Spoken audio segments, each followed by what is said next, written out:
Bismillahirrahmanirrahim. Assalamualaikum warahmatullahi wabarakatuh. Alhamdulillahilladzi arsala rasulahu bil huda wa dinil haq liyudhhirahu 'alad dini kullihi wa kafa billahi syahida. Wa asyhadu an la ilaha illallah wahdahu la syarikalah iqraran bihi wa tauhida. Wa asyhadu anna Muhammadan abduhu wa rasuluhu. Allahumma shalli wa sallim ala nabiyyina Muhammadin wa ala alihi wa ashabihi ajmain, amma ba'd.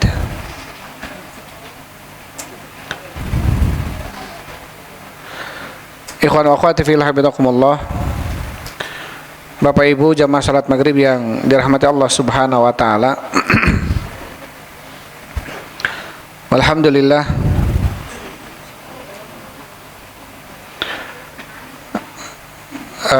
insyaallah kita lanjutkan ya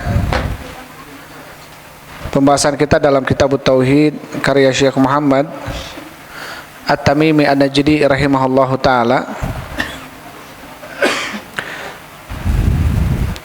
Kita terakhir sampai di dalam babu majaa fi munkiril qadar.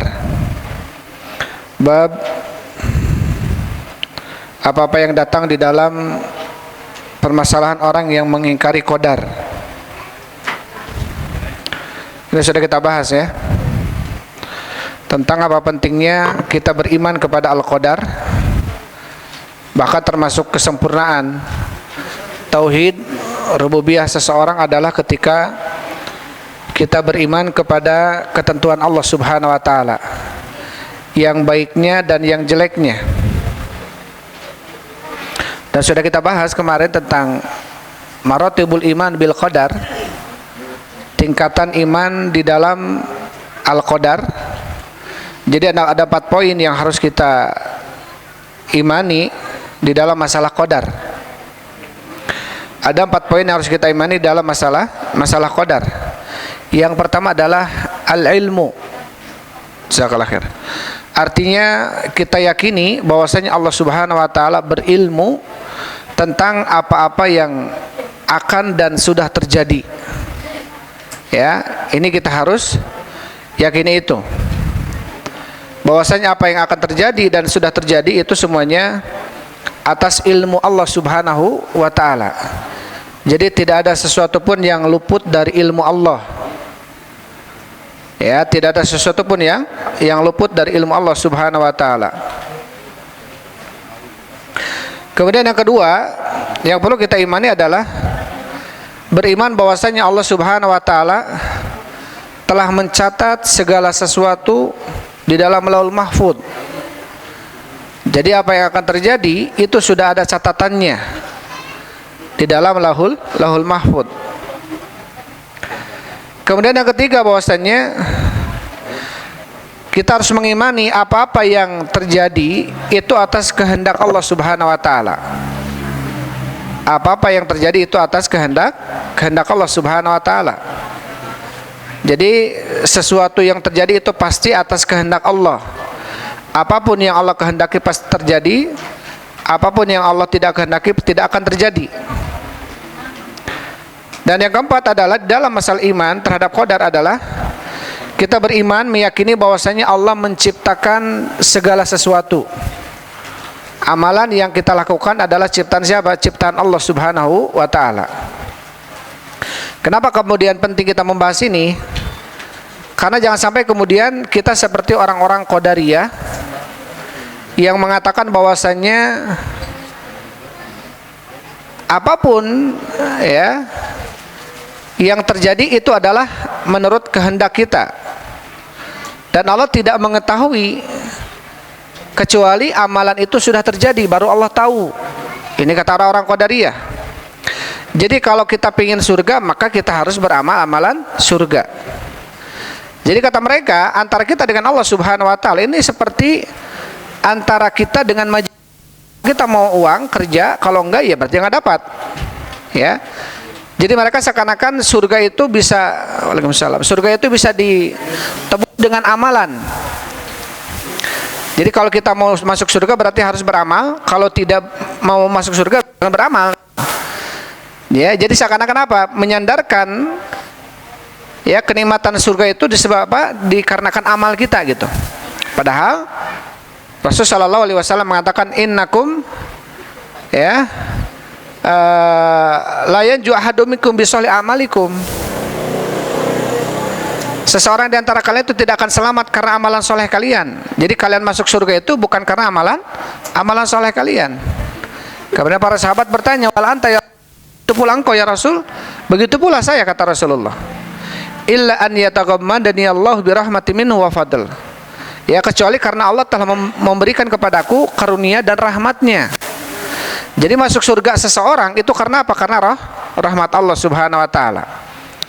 Ya, karena surga itu tidak sebanding dengan amalan yang kita lakukan gitu. Jangan sampai kemudian kita merasa puas ya bahwasanya amalan yang sudah kita lakukan ini berhak mendapatkan surga gitu. Seakan-akan demikian.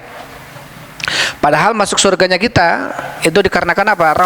Allah kasih sayang dari Allah Subhanahu wa taala. Sehingga ketika kita imani ini bahwasanya apa yang kita lakukan pun ini adalah atas kehendak siapa? Kehendak Allah Subhanahu wa taala.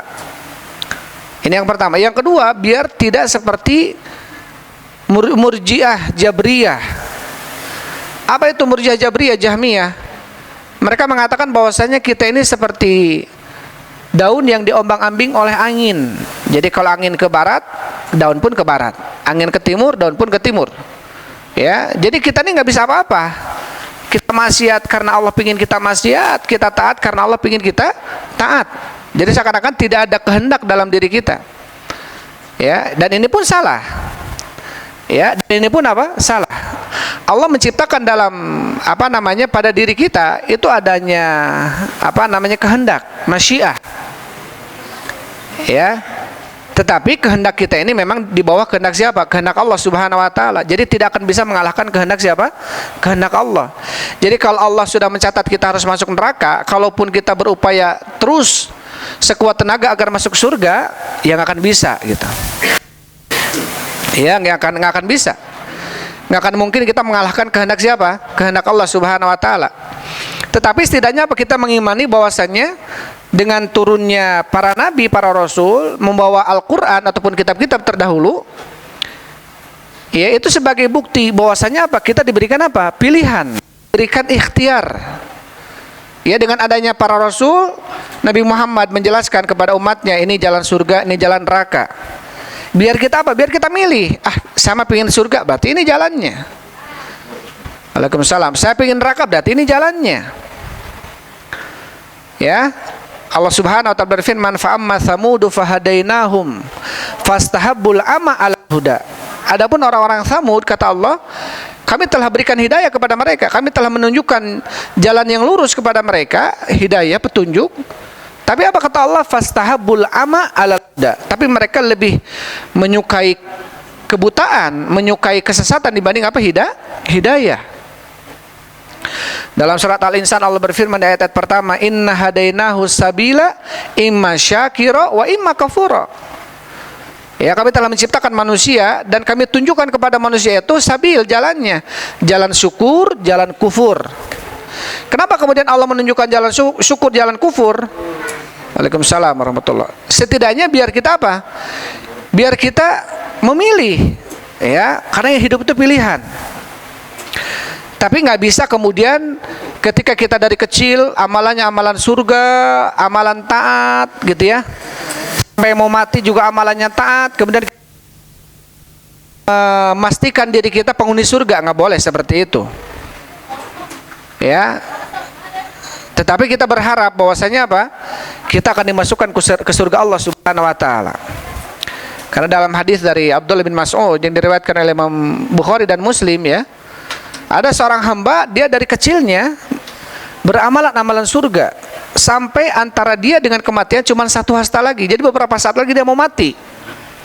Tapi kemudian apa? Nyusul kepada dia catatan dari Allah, dia tuh harus masuk neraka. Padahal dari kecil sampai gedenya amalannya surga. Tapi ternyata apa? Kehendak Allah lebih harus didahulukan. Akhirnya dia sebelum matinya melakukan amalan-amalan neraka, dan dia pun masuk neraka. Dan sebaliknya, kata Rasulullah, innal abda la ya'malu bi amalin ahlin nar. Ada seorang hamba, dia dari kecilnya amalannya amalan neraka terus, sampai mau mati, beberapa waktu lagi dia mati, 1 hasta lagi kata Rasul, 140 cm lagi dia mau mati gitu. Menyusul kepada dia catatan dari Allah, dia tuh harus masuk surga. Ternyata sebelum matinya dia mengamalkan amalan surga, akhirnya dia pun masuk surga. Tentunya ini adalah atas rahasia dari Allah Subhanahu wa taala. Ya, para sahabat pun akhirnya bertanya kepada Rasul sallallahu alaihi wasallam, kalau begitu kita harus beramal dengan apa ya Rasulullah? Apakah dengan catatan yang sudah kering, atau dengan apa kita harus beramal? Maka Rasul mengatakan, i'malu fakullun muyassar. Yang penting kalian itu beramal. Ya, fakullun muyassaru lima khuliqalah, karena Allah akan memudahkan sesuatu amalan bagi orang-orang yang Allah inginkan untuknya. Jadi artinya ketika Allah ingin kita surga, maka Allah akan mudahkan bagi kita amalan-amalan surga. Ketika Allah memang menginginkan kita sesat, berarti Allah akan memudahkan bagi kita amalan-amalan neraka. Susah kita untuk mendapatkan hidayah, karena memang Allah menginginkan kita untuk sesat. Sitadenya itu menjadi barometer ya. Karena apa? Karena kalau begitu Allah zalim. Ya, kalau begitu Allah zalim. Ini kenapa surga, kenapa ini neraka gitu. Ini capek-capek tadi dari kecil dia amalannya surga, tapi kalau kemudian harus masuk neraka, kenapa nggak dari awal saja dia amalannya neraka gitu. Kalau begitu Allah zalim. Tidak, ya, Allah tidak zalim. Bahkan Allah mengharamkan kedoliman atas dirinya. Ya, ya bani Adam, inni haramtu zulman ala nafsi wa ja'altuhu bainakum muharraman fala tadzalamu. Wahai hamba-hambaku, kata Allah, aku haramkan kedoliman atas diriku, dan aku haramkan kedoliman atas diri kalian, maka janganlah kalian saling mendolimi. Allah tidak pernah mendolimi seorang hamba. Adapun orang ini sesat, orang ini hidayah, itu kembali kepada rahasia Allah Subhanahu wa taala. Kembali kepada hikmah Allah Subhanahu wa taala. Makanya penting kita untuk senantiasa minta hidayah kepada Allah, ya. Jangan pernah merasa puas dengan apa yang sudah kita lakukan sekarang ini. Kita alhamdulillah sering ke masjid, kita alhamdulillah sering mengaji, kita alhamdulillah puasa, salat malam. Jangan kemudian kita merasa puas dengan ini. Ya. Tapi terus kita senantiasa minta hidayah sama Allah agar diberikan istiqomah, ya, agar diberikan ketetapan, kekokohan dalam beramal. Karena tentunya Allah Subhanahu wa taala akan melihat dari seorang hamba, ya, kenapa kemudian Allah menjadikan hamba ini diberikan hidayah, hamba ini disesatkan oleh Allah Subhanahu wa taala. Itu yang pertama adalah hikmah Allah, rahasia Allah. Karena kata-kata Rasulullah, al-qadar sirrullah, takdir itu adalah rahasia Allah. Kita nggak ada yang tahu di antara kita 1 menit, 2 menit ke depan apa yang akan terjadi, itu tidak akan ada yang tahu. Karena itu adalah ketetapan takdir dari siapa? Dari Allah Subhanahu wa taala. Tapi kemudian yang perlu untuk kita senantiasa perhatikan adalah agar kita ini membersihkan hati kita. Kita ini mensucikan jiwa kita, hati kita, baik dari hasad, dari dengki, dari sum'ah, ya, ujub, merasa bangga, kiber, sombong. Karena yang Allah Subhanahu wa taala lihat dari seorang hamba itu adalah hatinya. Ketika hati seorang hamba itu baik, maka Allah akan berikan kebaikan kepada hamba.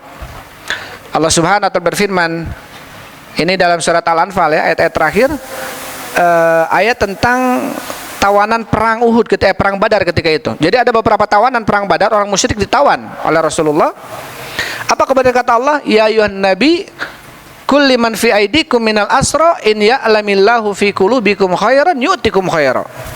Wahai Nabi, katakanlah kepada tawanan yang ada di sisimu, jika di dalam hati kalian ada kebaikan, maka Allah akan berikan kebaikan kepada kalian. Artinya apa? Artinya Allah akan melihat dari seorang hamba itu hatinya. Kalau hatinya baik, Allah akan berikan kebaikan. Maka tidak sedikit tawanan Badar ketika itu yang kemudian menjadi seorang sahabat dan baik sahabatnya, baik Islamnya. Banyak yang kemudian masuk Islam. Allah berikan hidayah kepada mereka. Dan yang kata Abdullah bin Mas'ud, semoga Allah meridainya, yang membuat Allah menjadikan Rasul Nabi Muhammad sebagai Nabi dan Rasulnya bukan karena ketampanannya, bukan karena keturunannya yang yang stratanya tinggi, walaupun memang Rasulullah keturunannya tinggi kedudukannya, bukan karena kebangsawanannya, bukan, tetapi karena hatinya yang paling baik. Sampai kata Abdullah bin Mas'ud, semoga Allah meridainya, innallaha lamma nadara qulubal ibad wajada qalba Muhammadin afdalal qulub. Sesungguhnya Allah Subhanahu wa taala ketika melihat hati hambanya, Allah mendapatkan hati Nabi Muhammad adalah hati yang paling baik. Ya. Faja'alahu fabta'atsahu birisalati, maka Allah utus dia menjadi rasulnya dan Allah jadikan dia sebagai nabinya. Kemudian Allah melihat setelah hati Nabi Muhammad, ternyata hati para sahabat adalah hati yang paling baik dan Allah jadikan mereka sebagai sahabat-sahabat Nabi. Faja'alahum wuzara li nabiyhi, Allah jadikan mereka ini sebagai menteri-menterinya Nabi. Jadi dari sekian banyak manusia ketika itu para yang bersama Rasulullah, kenapa kemudian Allah memilih beberapa gelintir sahabat saja? Karena hati mereka yang baik yang Allah pilih itu hatinya. Bukan karena ini bangsawan, karena ini kedudukannya, karena ini ketampanannya, tidak.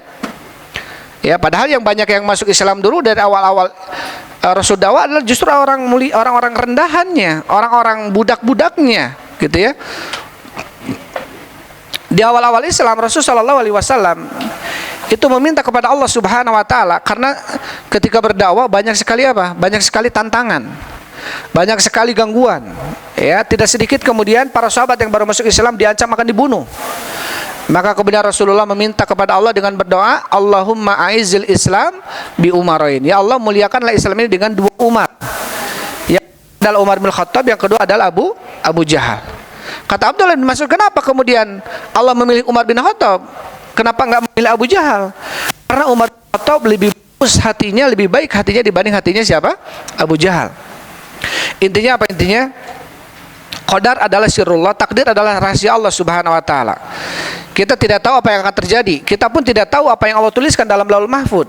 Setidaknya dengan amalan, kemudahan yang Allah berikan kepada kita dalam melakukan amalan kebaikan, berarti Allah ingin kita baik, gitu. Ya. Ketika Allah Subhanahu wa taala memudahkan kita beramal soleh, berarti Allah menginginkan kita menjadi orang yang soleh, gitu.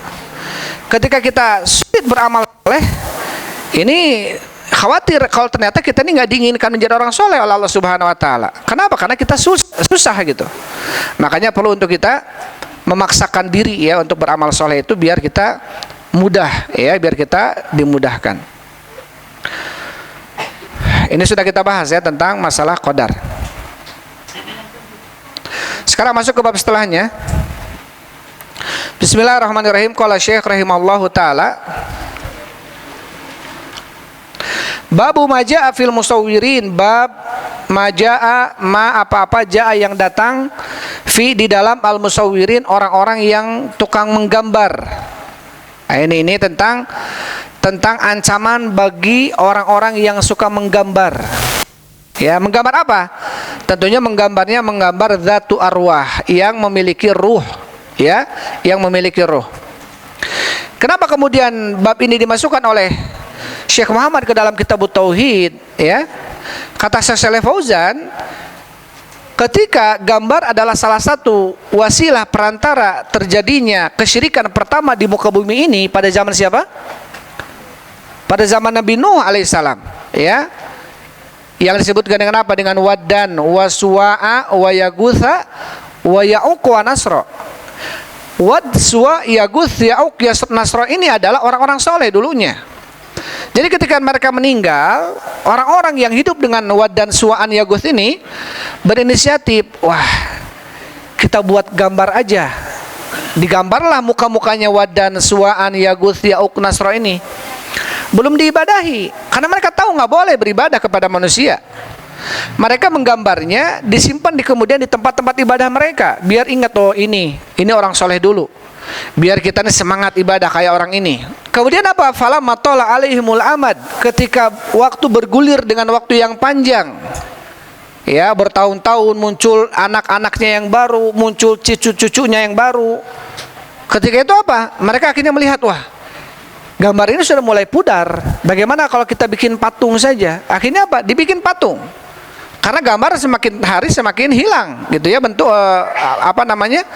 pudar gitu ya warnanya dan lain sebagainya. Sehingga apa, kemudian dibikinlah patung Wadan, Suwa, Yaguth, Ya'uq sama Nasro. Dan belum diibadahi karena mereka tahu nggak boleh beribadah kepada patung. Tapi apa, kemudian falamma tala alaihimul amad, ketika bergulir waktu yang panjang, muncul anaknya, cucunya, cicitnya yang baru, mereka kemudian mengatakan, oh ini sesembahan nenek moyang kita dulu, oh ini sesembahan kakek kita dulu. Akhirnya apa? Mereka menyembahnya. Makanya kata para ulama, awal terjadinya kesyirikan di dunia ini adalah pertamanya karena apa? Karena gambar. Ya, pertamanya adalah karena gambar. Orang-orang dulu ketika memulai menggambar, mereka tahu mereka nggak boleh mengibadahi gambar ini. Mereka tahu itu karena mereka masih berilmu. Tetapi ketika makin lama, makin jauh generasi, makin jauhnya anak-anak cucunya dari ilmu tentang tidak boleh beribadah kepada selain Allah, akhirnya apa? Syaitan kemudian memberikan kepada mereka subhat-subhat, ya, bisikan-bisikan. Akhirnya apa? Akhirnya mereka beribadah gambar atau patung-patung yang tadi disebutkan. Makanya kemudian di sini Syekh Muhammad membawakan bab ini ke dalam kitabnya Tauhid. Karena apa? Karena tentunya termasuk apa? Termasuk wasilah perantara kepada kesyirikan, dan juga termasuk bertentangan dengan tauhid uluhiyah dan rububiyah adalah apa? Adalah menggambar ruhnya. Ya, ada ruhnya seperti apa? Seperti manusia, seperti apa? Kambing, kucing, pokoknya yang ada ruhnya. Ya, yang ada ruhnya nggak boleh digambar. Ya, nggak boleh digambar. Yang menjadi perselisihan para ulama sekarang ya, kontemporer, bagaimana hukumnya? Kalau dulu kan menggambar jelas dengan koas, dengan tangan gitu ya. Bagaimana sekarang kalau menggambar itu dengan apa? Dengan alat, dengan kamera, memotonya gitu ya, dengan sesuatu yang sifatnya seperti menjiplak gitu ya. Maka sebagian berselisih, ada yang tetap tidak boleh kecuali dalam urusan-urusan darurat, seperti misalkan foto dalam paspor, foto dalam KTP, foto dalam hal-hal yang sifatnya urgent dan harus dipoto gitu ya. Ada juga yang kemudian membolehkan selama itu dibutuhkan dan tidak bermudah-mudah. Artinya tidak bermudah-mudah kita main foto diri, foto selfie, foto-foto dan lain sebagainya dalam kondisi kita nggak butuh itu gitu. Dan ini ternyata termasuk qaul yang sangat mutawasit ya, pertengahan gitu ya. Pertengahan itu artinya apa? Artinya ada yang membolehkan tetapi tidak bermudah-mudah dalam hal ini. Ya, tidak bermudah-mudah, tetapi untuk hal-hal yang sifatnya darurat. Foto KTP, foto pernikahan, kan dalam akte nikah sudah fotonya sekarang. Pakai foto itu. Foto apalagi misalkan foto paspor ya, atau foto data-data pribadi. Maka sebagian mengatakan boleh. Ya, jadi intinya apa? Intinya menggambar dengan tangan ini jelas tidak boleh menggambar dzatu arwah, sesuatu yang ada ruhnya. Yang menjadi perselisihan bagaimana kalau dengan alat, HP, kamera, memoto gitu ya. Sebagian mengatakan kalau yang sifatnya harus dan urgen ya, maka membolehkan. Ini ucapan kuat rajih. Ada yang mengatakan juga boleh dan tidak boleh bermudah-mudah dalam hal ini. Artinya tidak boleh bermudah-mudah, dikit-dikit foto gitu ya. Maka sebaiknya ditinggalkan walaupun dengan alat-alat fotografi ataupun alat-alat yang lainnya. Tapi nanti akan dibahas di sini oleh Syekh Shalih Fauzan. Kemudian setelah membawakan bab, beliau membawakan hadis an Abi Hurairah radhiyallahu anhu qala, dari Abi Hurairah semoga Allah meridhoinya berkata, qala Rasulullah sallallahu alaihi wasallam, telah bersabda Rasul sallallahu alaihi wasallam, qala Allah taala, Allah Subhanahu wa taala berfirman dalam hadis kursinya, Allah berfirman, wa man adlamu, dan siapa yang lebih zalim, mimman dzahaba yakhluqu ka khalqi, dibanding orang yang berupaya menciptakan seperti ciptaanku, kata Allah. Fa yakhluqu dzarratan, hendaklah dia menciptakan seekor semut. Aul yakhluqu habbatan, hendaklah dia menciptakan sebuah butir atau biji-bijian. Aul yakhluqu syairatan, atau hendaklah dia menciptakan syairah. Syair ini model daripada biji-bijian ya, syair, gandum gitu ya. Syair ini gandum. Hadis ini diriwayatkan oleh Imam Bukhari.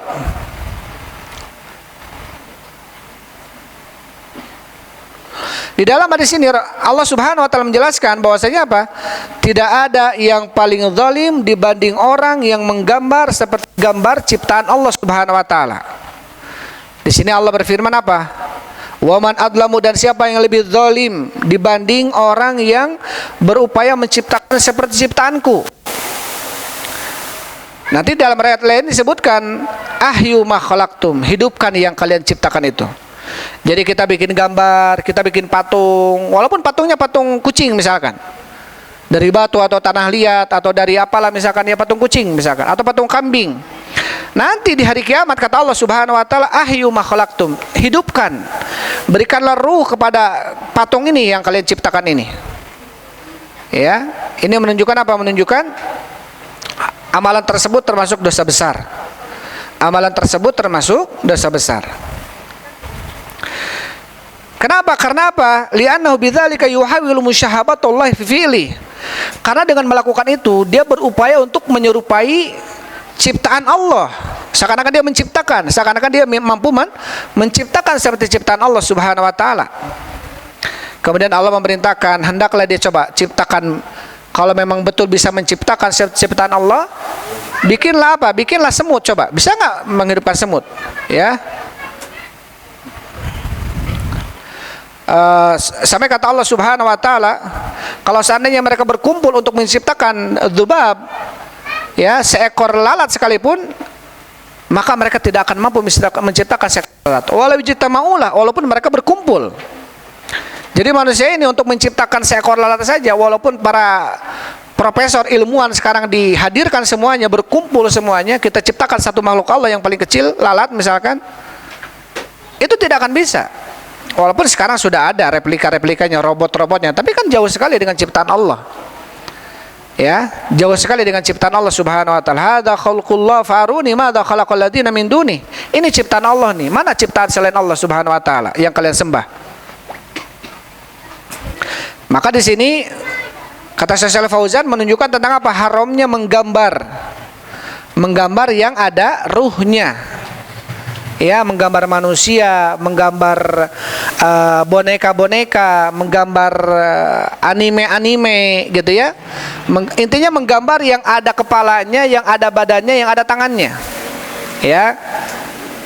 Kalau mau menggambar kata Ibnu Abbas, kalau kalian memang mau menggambar, maka apa? Potonglah kepalanya. Jadi kalau kita mau menggambar nih tanpa kepala. Ya. Tanpa kepala. Sampai perselisihan bagaimana dengan siluet sekarang? Ya, siluet gambar bayangan itu yang jelas ada kelihatan mukanya, kelihatan bentuk mukanya. Maka sebaiknya juga dihindari dihindari gambar-gambar siluet kalau jelas-jelas gambarnya tentang zatu arwah yang punya ruh. Kenapa? Karena nanti Allah Subhanahu wa taala akan memerintahkan kepadanya di hari kiamat apa? Ciptakan hidupkan apa yang telah kalian ciptakan. Kemudian walahuma, dan dari keduanya masih dari Bukhari Muslim, an Aisyah radhiyallahu anha qala, bahwa dari Aisyah semoga Allah meridainya, anna Rasulullah sallallahu alaihi wasallam qala, bahwasanya Rasul sallallahu alaihi wasallam bersabda, asyadun nasi adaban yaumal qiyamati alladzina yudahiuna bi khalqillah. Asyadun nas, manusia yang paling dahsyat adabnya yaumal qiyamati, pada hari kiamat, alladzina, yaitu orang-orang yudahiuna, yang menyerupai bi khalqillahi, dengan ciptaan Allah Subhanahu wa taala. Ya, ini jelas ya. Hadis ini riwayatkan oleh Imam Muslim, Bukhari Muslim. Menunjukkan apa? Azab yang paling dahsyat bagi manusia nanti di hari kiamat adalah orang-orang yang menggambar, yang menyerupai ciptaan Allah Subhanahu wa taala.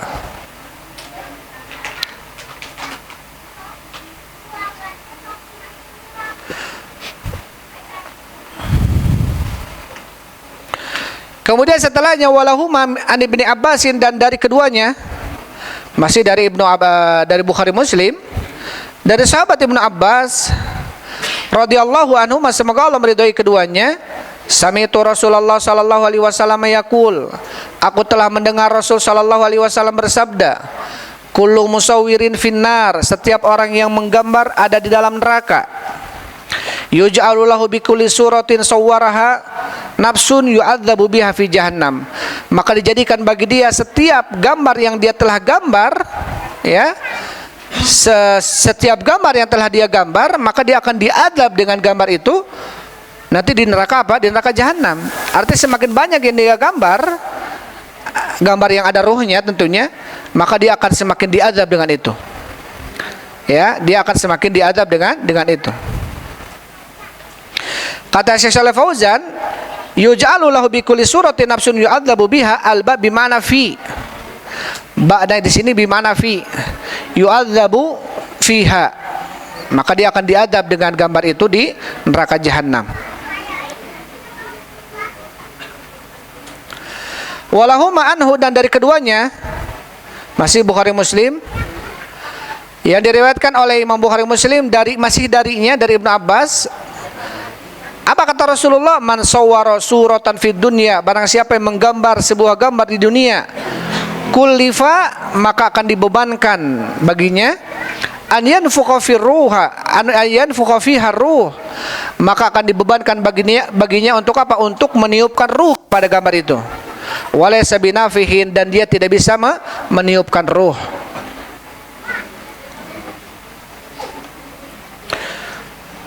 Taib, jelas ya hadis-hadis yang tadi disampaikan.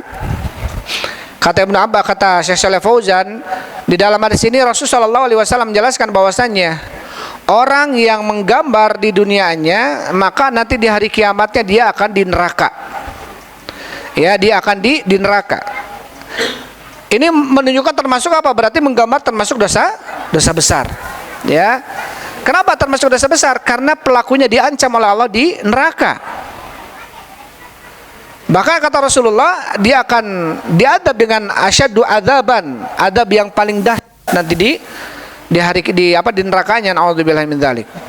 Ketika tentunya dia tidak bertaubat. Tapi kalau bertaubat, makanya Rasul sallallahu alaihi wasallam mengatakan at-taubah, taubat itu akan menghapuskan apa yang telah lalu, ya, yang telah lalu, dan kita telah bertaubat darinya, maka itu semua akan bersih di hadapan Allah Subhanahu wa taala, akan dihapuskan dosanya selama kita tentunya taubat dengan taubatan nasuha, ya, dengan taubatan yang benar.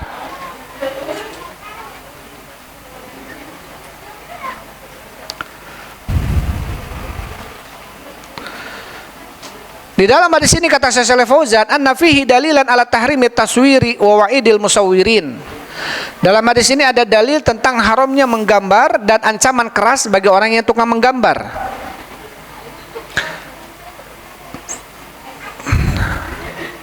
Di dalam hadis ini juga apa? Tahrimu taswir bi jami'i anwa'ihi. Haramnya menggambar dengan model dan cara macam-macamnya. Baik menggambar yang punya ruh dengan cara gambar di kanvas, atau tamathil atau nukus, atau dengan cara dipahat, artinya yang ada bentuknya. Karena sebagian mengatakan yang lahu dzalil, lahu dzul, yang punya bayangan gambarnya, artinya apa? Patung gitu ya, yang dipahat. Boneka sama, boneka pun sama. Wasawa'an kana rosman bil yadi aw taqatan bi alati taswir. Sama saja membuatnya dengan cara menulis dengan tangan atau diambil dengan alat-alat memoto. Kalau sekarang HP, ya, ini tadi kita sebutkan ya. Ini tadi kita sebutkan bahwasanya kalau dengan tangan jelas ini keharamannya. Tapi kalau dengan HP, dengan kamera, ya, kalau dilakukannya bukan karena darurat gitu ya, dia main-main foto-foto yang bernyawa, maka ini sebaiknya ditinggalkan. Ya, tidak boleh seseorang bermudah-mudah di dalam mengambil foto-foto yang bernyawa, kecuali untuk sesuatu yang sifatnya darurat, hajat, perlu. Ya, perlu seperti apa? Paspor, perlu seperti KTP, ya, perlu seperti data-data yang lainnya, harus ada foto kita misalkan. Maka ini jelas para ulama memberikan rukhsah dalam hal ini. Atau yang sifat-sifatnya perlu karena sesuatu urgen yang harus dilakukan, ya, atas kepercayaan orang misalkan, dan harus itu dilakukan, Untuk sebuah bukti ini juga ada sebagian yang membolehkan. Ya, ini juga sebagian ada yang membolehkan. Intinya apa? Intinya seseorang tidak bermudah-mudah di dalam mengambil gambar yang bernyawa, ya.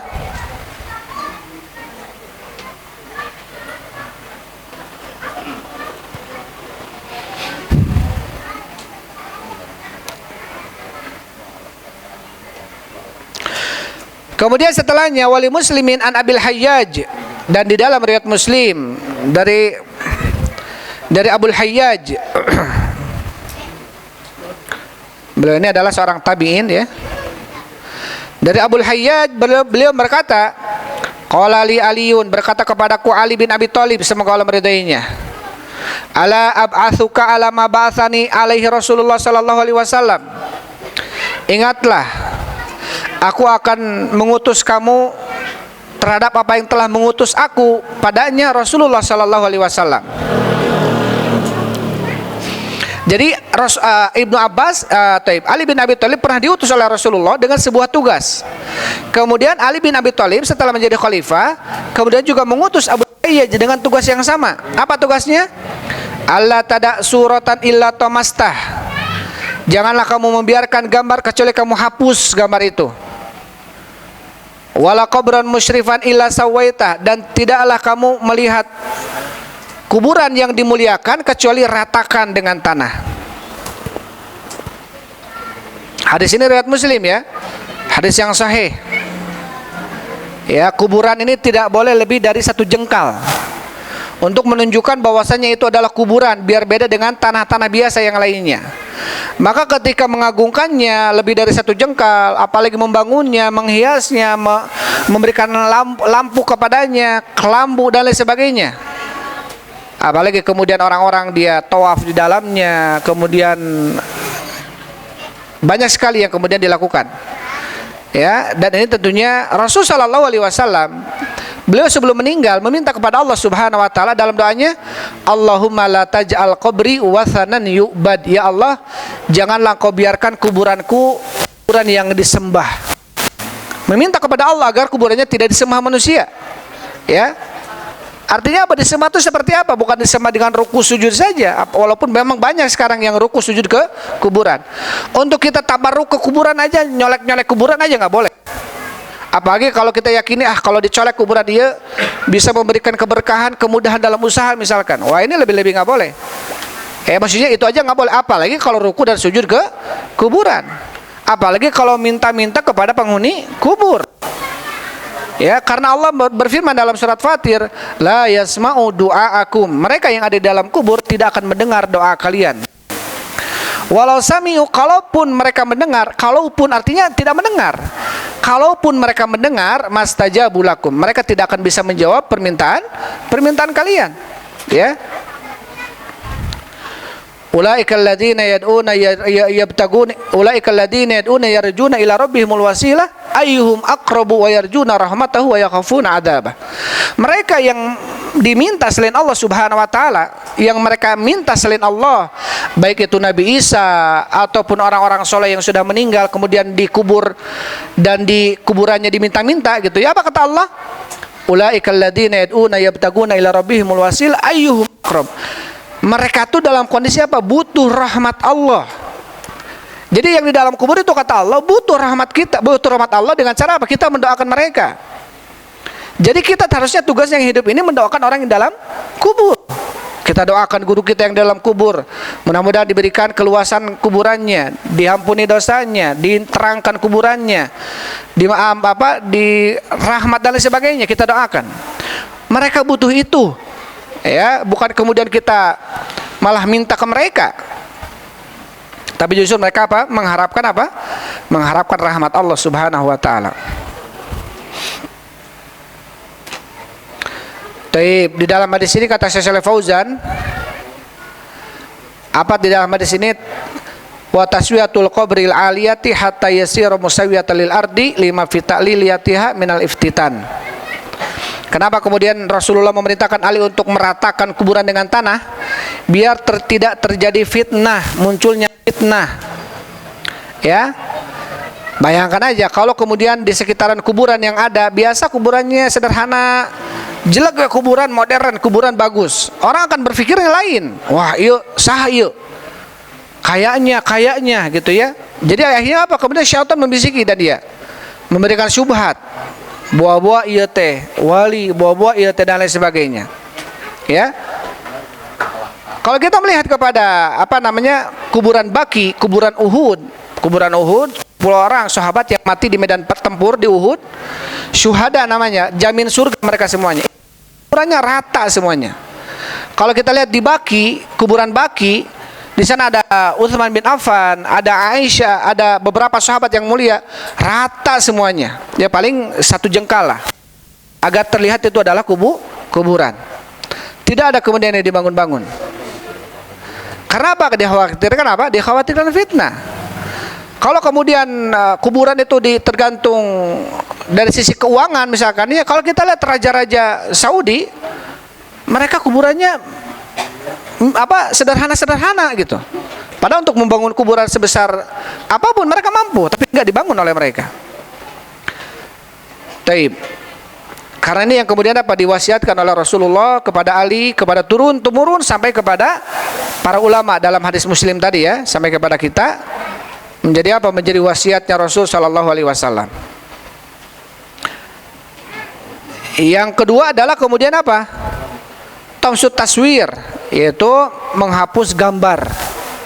Ya, menghapus gambar. Ya, kecuali gambar-gambar yang kemudian kita nggak mungkin hapus ya.